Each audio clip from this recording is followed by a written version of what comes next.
Je suis ravi de discuter sur mon livre, La fille à la chemise bleue, qui était traduit en arabe. C'est le premier roman israélien qui a été traduit. Sortez, respirez, c'est le Quality Time. Et on a le plaisir ce matin d'accueillir le professeur Gabriel Ben Shimon. Peut-être que vous ne le connaissez pas et pourtant il a été professeur dans la célèbre école de cinéma de l'université de Tel Aviv et il est avec nous car son livre vient d'être traduit en arabe marocain et donc diffusé au Maroc. Alors là, c'est une grande première et on est vraiment ravis de l'accueillir. Bonjour, professeur Gabriel Ben Shimon. Bonjour madame. Oui, je suis ravi de discuter sur mon livre, La fille à la chemise bleue, qui a été traduit en arabe. C'est le premier roman israélien qui a été traduit par le docteur Ayashi Ladraoui, un ami du Maroc, et avec aussi l'assistance du professeur Mohamed El-Medlaoui. Alors, c'est assez incroyable parce que vous êtes arrivé en Israël petit garçon. C'est un livre qui raconte un petit peu votre histoire. C'est un petit peu autobiographique ? Oui, c'est un peu autobiographique parce que l'écrivain écrit toujours sur sa vie personnelle et malgré le fait qu'il y a toujours d'autres personnages qui lui exposent. C'est un journal que Marziano, un enfant de 10 ans qui est migré du Maroc en Israël, écrit sur sa vie comme un immigrant.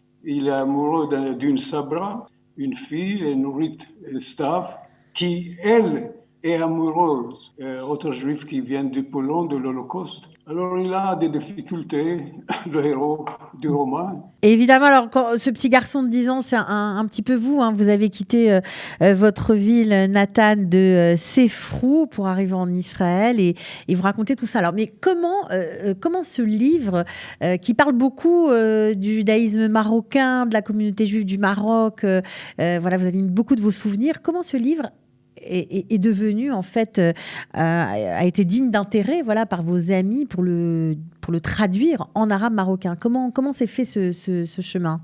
Je fais la connaissance avec eux, avec le docteur Adayashi et le professeur Medlaoui au Maroc, parce que je visite le Maroc beaucoup.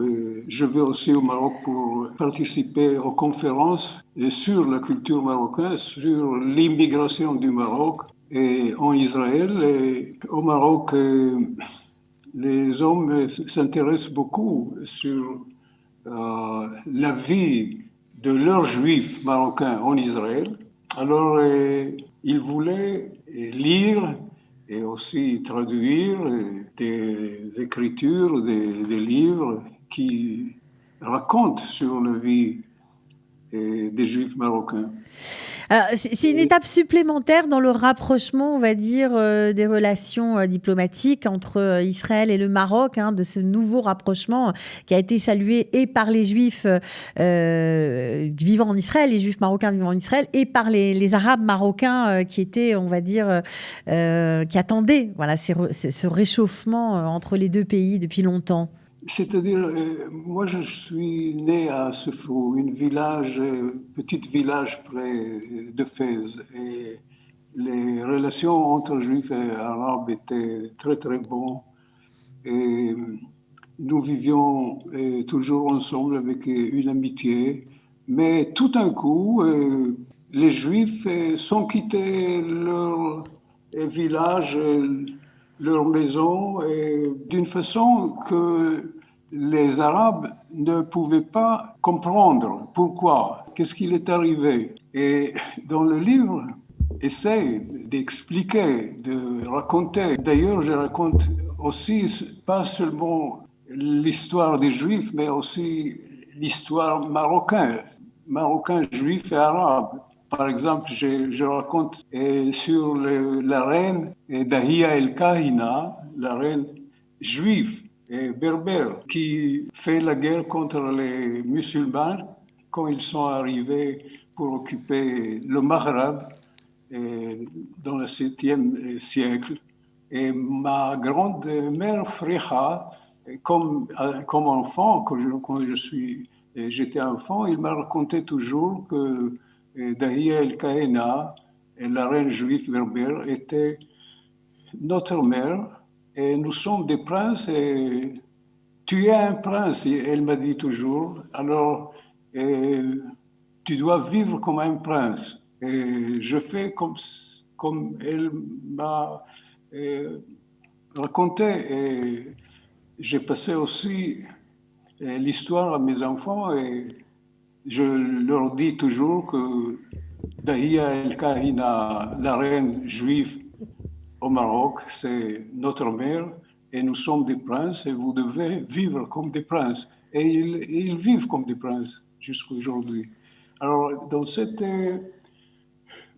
roman, les Arabes marocains peuvent lire sur notre histoire, l'histoire juive au Maroc, mais aussi leur histoire, parce que nous étions là-bas, les Juifs étaient là-bas avant les Arabes.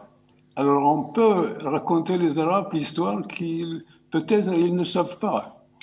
Ils Oui, ne alors vous, connaissent pas. vous racontez bien sûr beaucoup d'histoires dans ce livre, mais ce qui est aussi intéressant, c'est que les Arabes marocains sont très curieux de la culture marocaine en Israël, de ce qui est resté de la culture marocaine en Israël. Et la culture marocaine est toujours intéressante. Et j'aime la culture marocaine. Et moi, je me sens marocain et israélien à la fois. Et la culture marocaine pour moi est toujours plus sensuelle et plus sensible. Et j'aime, j'aime la sensibilité de la culture marocaine, qu'il ne capitole pas à la Coca-Cola et le McDonald's. Et Vous notre aimez le fait ici en qu'ils aient gardé Israël, leur identité, c'est ça que nous, en Israël, on s'est fait un petit peu avaler par la culture américaine, c'est ce que vous êtes en train de dire? oui, c'est ça, oui, c'est ça exactement. Et j'adore la culture marocaine parce que ils ne capitulent pas et ils sont authentiques toujours et ils sont sensibles.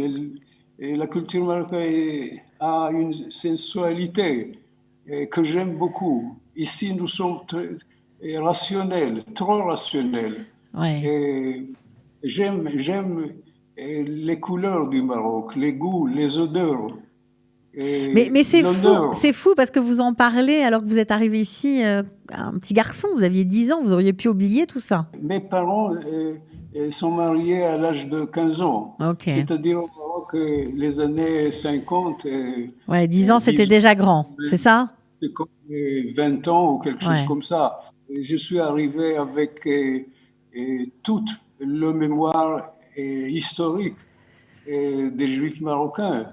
Et 3000 ans ou quelque chose comme ça. Je porte sur mon dos toute la culture marocaine, toute l'histoire marocaine, judéo-marocaine, et toute l'histoire européenne et américaine aussi, oui. Et c'est pourquoi je peux écrire. C'est parce que l'immigration d'un planète à l'autre, c'était un choc psychologique.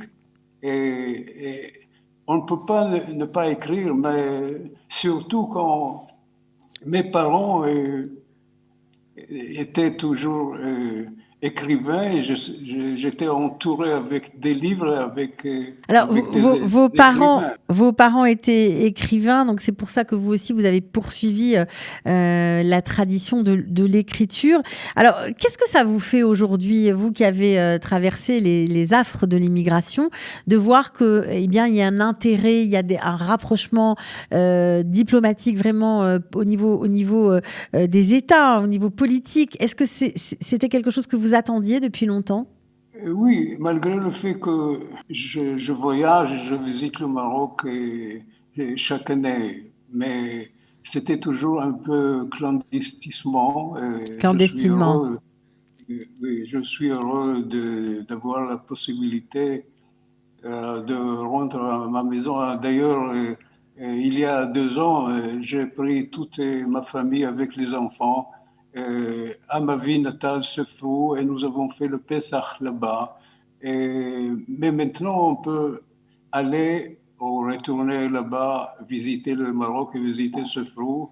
Et, et comme retourner à la maison, oui, comme notre pays, un pays natal. Ouais, sur votre terre natale, la terre qui vous a vu naître. Alors, mais vous considérez quand même, israélien à part entière. Enfin, je veux dire, vous avez enseigné à des étudiants israéliens, vous avez vécu ici, fait votre vie, mais malgré tout, le Maroc reste aussi un pays qui vous est cher, que vous n'oublierez pas. Le Maroc, pour moi, c'est la maison, c'est-à-dire j'ai 2 maisons, Israël et mais, mon pays.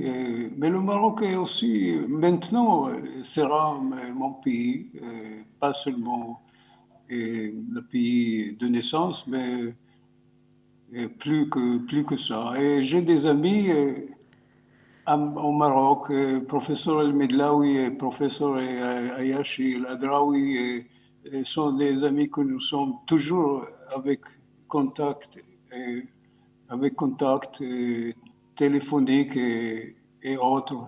Et maintenant, on peut visiter l'autre, plus simple, plus direct, et plus que ça, maintenant, ils peuvent arriver en Israël et voir ma maison ici, ma vie ici. Ça sera vraiment une coexistence fantastique pour moi. Bon, bah alors en tout cas, nous, on est ravis voilà, de vous avoir eu pour parler de ce livre. On le trouve aussi en hébreu, votre livre? Oui, en vrai, c'était publié en 2013. Oui, c'est ça. Et en anglais aussi, il était traduit il y a 2 ans. Mais maintenant, c'est une traduction avec une autre significance, pas seulement littéraire, mais politique et culturelle. Bon, alors en tout cas, on était vraiment ravis de vous avoir. On vous remercie d'avoir témoigné et on a bien ressenti l'amour que vous portez à votre pays qui vous a vu naître et à Israël. Je suis sûre que beaucoup de Marocains qui nous écoutent maintenant depuis le Maroc seront ravis de découvrir à travers vous eh bien, la vie des Juifs en Israël et la vie juive du Maroc parce que vous parlez des deux avec beaucoup de virtuosité. Merci d'avoir été avec nous. Merci à vous. À bientôt. Sortez, respirez, c'est le Quality Time.